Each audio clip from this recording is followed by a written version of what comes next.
Hello everyone, good morning, welcome back to my channel. अहिले म चाहिँ रेगुलर भ्लग बनाउने चाहिँ ट्राई गर्दैछु। अनि बिहान मैले गरिवरी चाहिँ चिया पनि खाइसकेँ। अहिले म चाहिँ खाना प्रिपेयर गर्दैछु। सो यहाँ मैले चाहिँ कुकरमा चाहिँ आलु बसालिसकेँ। अनि चाहिँ त्यहाँ चाहिँ करेला फ्राई हुँदैछ। खाना चाहिँ एकछिनमा बसाल्ने, अब किनभने चाहिँ अहिले 8:30 भइरहेको छ नि। अब यो चाहिँ जति यो चाहिँ टाइम हुँदै जान्छ त्यति चाहिँ गर्मी चाहिँ हुन थाल्छ कि मिन्स 10 बजेदेखि 10 बजेभन्दा उता चाहिँ खानासाना पकाउन सकिँदैन क्या। किचनमा यति धेरै गर्मी हुन्छ, त्यो पङ्खाले पनि ठेक्दैन क्या, फ्यानले पनि तातो हावा फाल्छ। त्यही भएर चाहिँ म चाहिँ बिहानै पकाउँदैछु। बरु खाना चाहिँ बरु पछि बसाल्छु, तर सब्जीहरू त अहिले पकाउँछु, पछि तताउँदा नि हुन्छ। सो आज म बनाउँदैछु करेला, अनि त्यसपछि चाहिँ तरुवा। यो चाहिँ फर्सीको पत्ता भयो यो, अनि त्यस पछाडि चाहिँ आलु अनि साग बनाउँछु।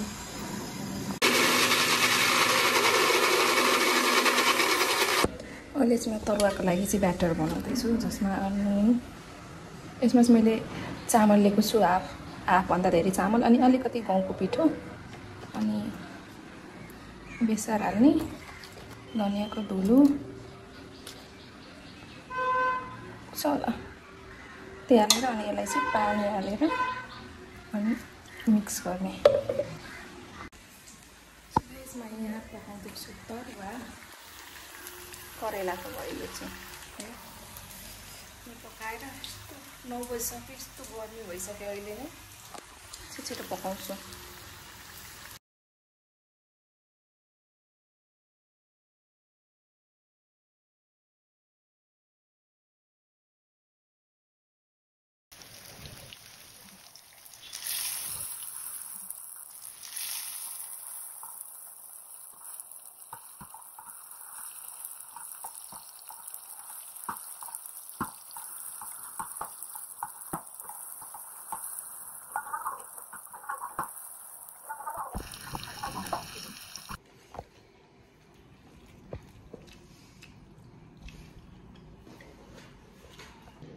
गाइस, खाना नि खाइसकेँ। यति गर्मी छ, यति गर्मी छ, यु क्यान सी मेरो फेसमा त्यस्तै गर्मी छ। अब बेलुका भएपछि चाहिँ अनि कहीँ चाहिँ निस्किनु पर्ला। एयर कन्डिसन अनि यसरी मस्त बस्न पाइरह। अब फेरि बुम्दी काले फेरि अनुले भन्छ कि के मसँग त के पुछेर बुम्दी काले स्नान पार्ने अनु त मलाई नि आउँछ किन?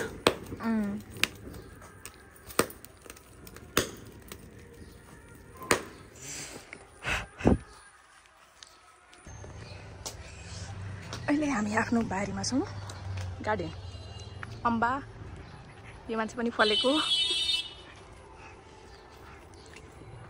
प्लस आफ्नै बारीको मकै, अनि यहाँ मकै पोलेर खाँदैछौँ हामी।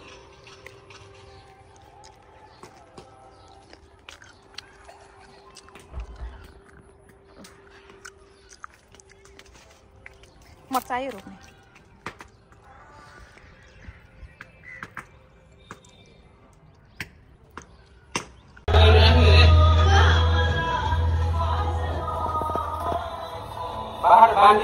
हेलो हेलो करा हामी यहाँ पानी पनि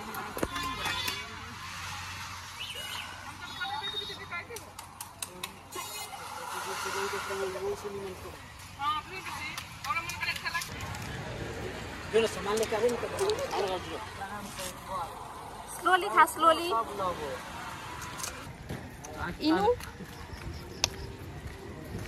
इनुलाई हालेर कसले हेर्ने?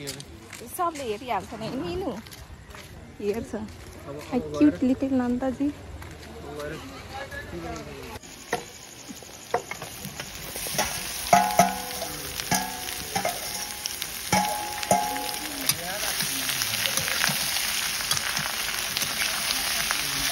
Hello everyone, good morning.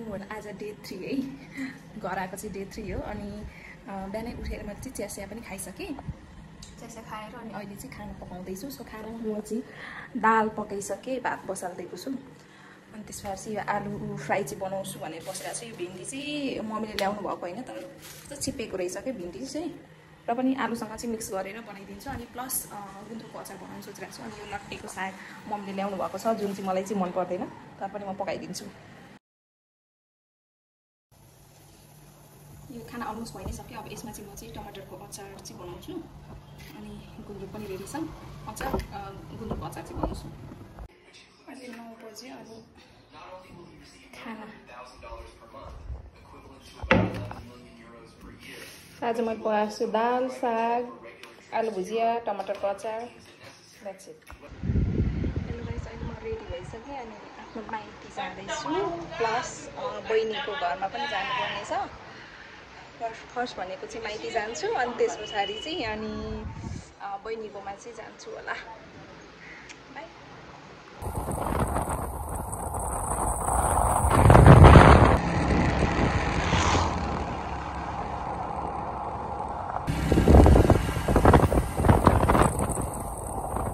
Finally म आफ्नो घर आइपुगेँ।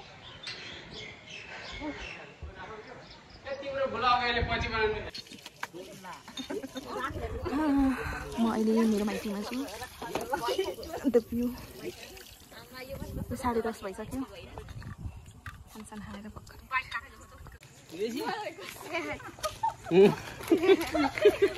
Night walk. 10 वर्षपछि भन्दा पनि अब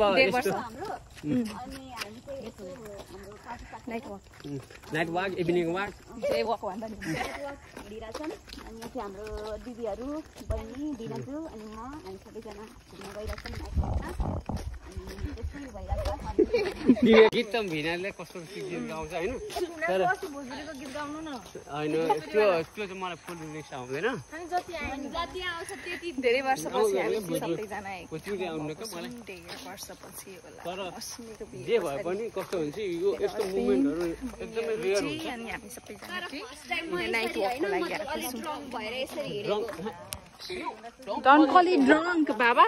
Don't call, होइन सुन, don't call yourself drunk. हजुर हजुर Don't call yourself drunk. कोही पनि